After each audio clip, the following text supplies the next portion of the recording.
There's one hell named Incessant. The hells are within the great iron enclosed mountains. There are 18 of the great hells.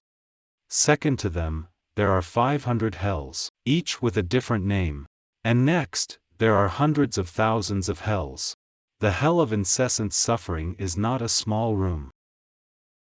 Like a castle, it has a circumference of 80,000 li, which is incredibly large. The city walls are made entirely of iron, 10,000 li in height. Once you're in, you can't get out. Atop these walls is a mass of fire with hardly a gap. Within this hell city, the various hells are interconnected, each with a different name. Flames at the bottom reach to the top. Iron snakes and iron dogs spew fire and rush here and there.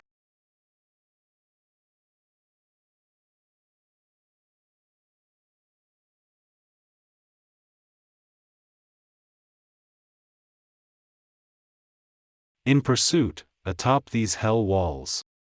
Nobody escapes the hell of incessant suffering, no way.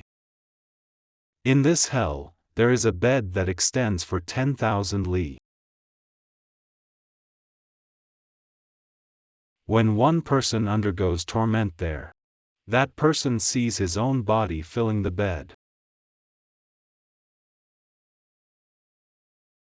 When thousands of millions of people undergo torment there, each of them sees his own body filling the bed too.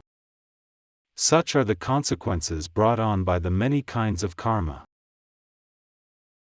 Moreover, the wrongdoers undergo all manner of suffering. There are hundreds of thousands of yaksas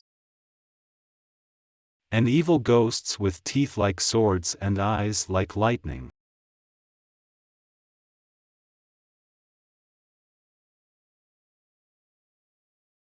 Who pull and drag the wrongdoers with bronze-clawed hands.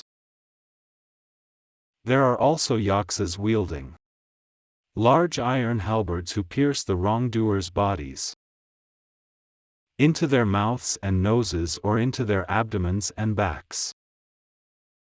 They toss them into the air, catch them again, or else place them on the bed. Their bowels are drawn out and chopped up.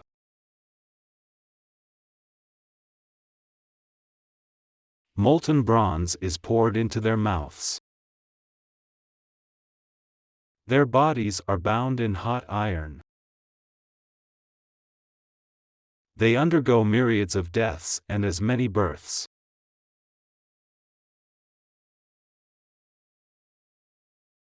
They're brought back to life to suffer once more.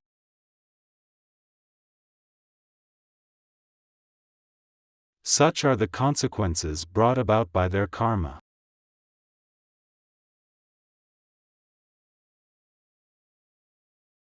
They go through death and revival thousands of times in a day.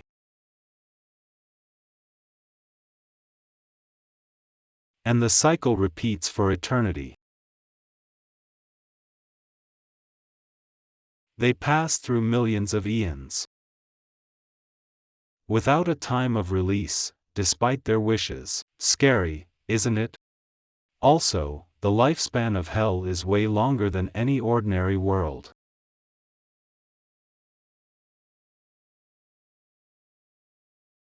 Our planet is said to last about 1.5 billion years, before pollution, global warming, or being hit by an asteroid bring it to destruction. That means the destruction of all lives on Earth, right? It's a matter of time. Hell was built to last way longer than Earth.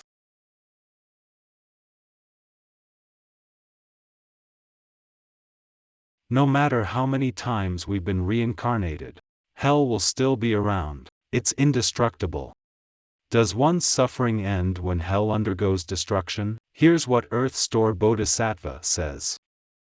When this world undergoes destruction, you will be transferred to live and suffer in another world. You'll never get out of this hell.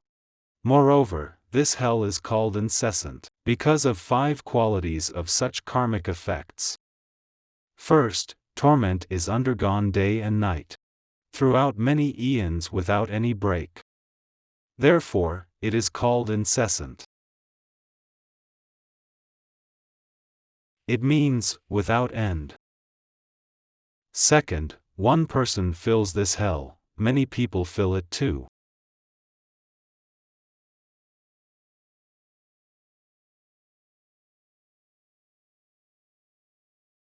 Therefore, it is called incessant.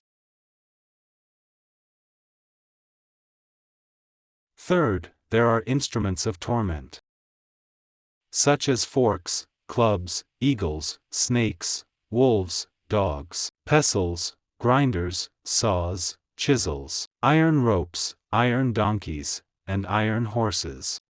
What I've listed are just part of the punishments. Therefore, it is called incessant. Fourth, be they men, women, of any race, upper or lower class. Dragon-like beings, deities, heavenly beings or ghosts.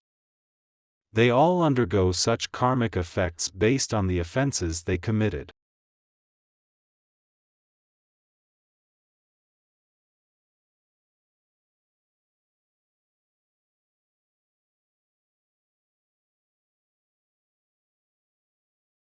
Fifth, if beings fall into this hell, they will undergo myriads of deaths and myriads of births, each day and night from the time of entry, and on through hundreds of thousands of eons. Although they seek to pause, even for one thought moment, that will not happen. Before a moment of pain subsides, the next moment of pain comes. Every torment you go through makes you think it's better to be dead than alive.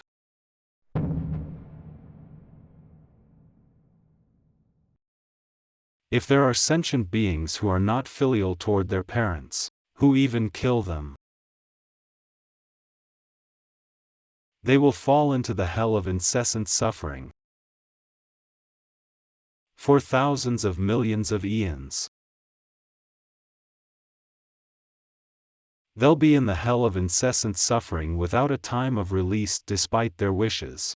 The hell of incessant suffering is also called the relentless hell. Those who are banished to relentless hell suffer for eternity, without a day of release.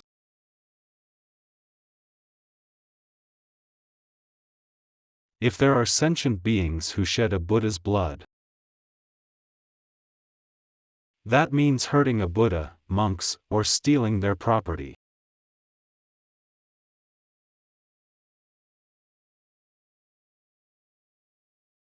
Scolding, slandering, and framing are considered badmouthing the 3 jewels. That's the Buddha, Dharma, and Sangha. Or, disrespecting the sacred sutras. They too will fall into the hell of incessant suffering. If there are sentient beings who illegally take or damage the property of the Sangha, that refers to practitioners who also handle the daily operations of a monastery.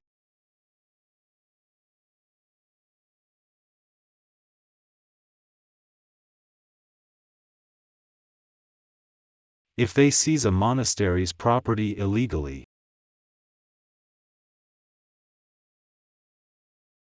and if they humiliate monks or nuns, commit sexual acts in the monastery, or kill or harm beings there,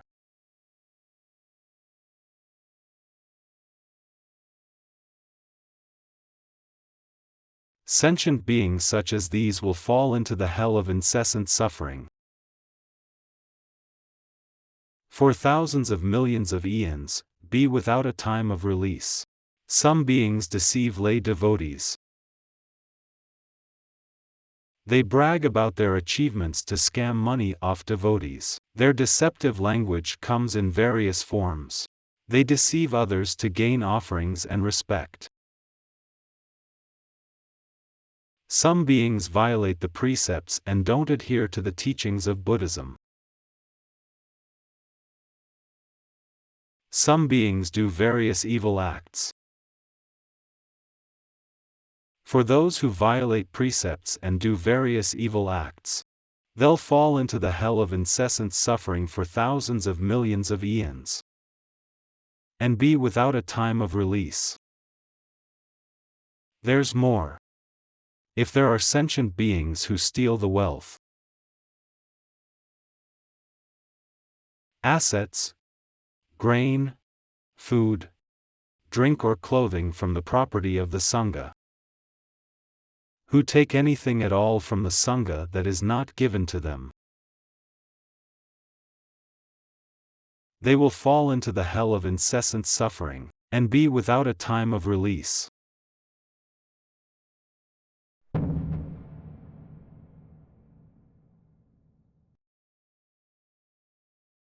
I need to explain one thing. A causal condition and a powerful force are required. If you want your ancestors to be guided to the Western Pure Land, even if the gates of hell are open, it's still hard to escape. Look at the height of the walls in hell. Who has the power to liberate souls in hell? Buddha and Earth Store Bodhisattva. Understood? The flames of hell will be put out by the presence of Buddha. That's how it is. We're mortals without the might of Buddha. What can we do? We offer lights for our deceased ancestors and unborn children.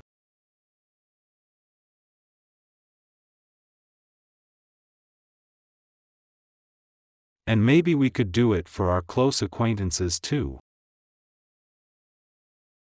We show Buddha who we want him to look after. For example, if your child does badly in his studies, you make a light offering and wish for wisdom for your child. If your child's career looks bleak, do the same, and Buddha will help your child. We mortals are too weak to change things, to improve bad situations that happen due to karmic reasons. We need Buddha's power. Not only do we help to improve our loved ones' situations, we need to improve ourselves too. Don't end up a selfish person. Selfish people always seek and demand from others. For example, they force you to dress or style your hair the way they like. Some ask you to do meaningless things, just to satisfy their sense of control over you. In the army, new soldiers undergo rigorous training, where they learn to stand, rest and run, undeterred by rain, wind or scorching sun. The new soldiers are trained to obey orders. Soldiers are trained to be disciplined. It's their job to take orders. People you live with aren't soldiers, and you're not an officer. You don't need to order them to make yourself happy. Or, you are prone to harming others. You may even commit a crime, and yet you are unaware of it. Selfish people are not aware of their growing selfishness. Disasters happen when people crave too much dominion over others.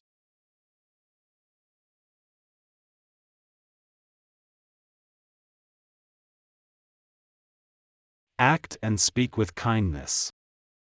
Kindness and compassion are keys to self-liberation.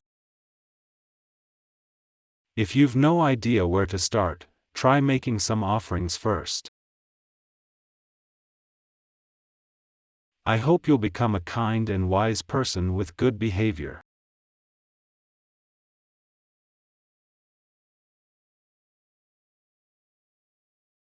Be compassionate, regardless of who or what you come across. Your family, strangers, animals, plants, etc. Gratitude and kindness always lead to happy endings. Show some respect and filial piety to your elders. This is important. Do it now because it'll be too late when karma strikes. When you ignore a small wound on your leg, Amputation is the only way when it gets worse. You should have treated it earlier when you could. But you chose to ignore it and let it deteriorate. So, when you know something is wrong, please change it immediately so you'll suffer less in the future. Today, you've heard this sutra, that's so important. I believe that nobody here will end up in hell easily. Because you've all been told about the sufferings of hell. I hope you've now awakened from your ignorance and are ready for kindness and compassion.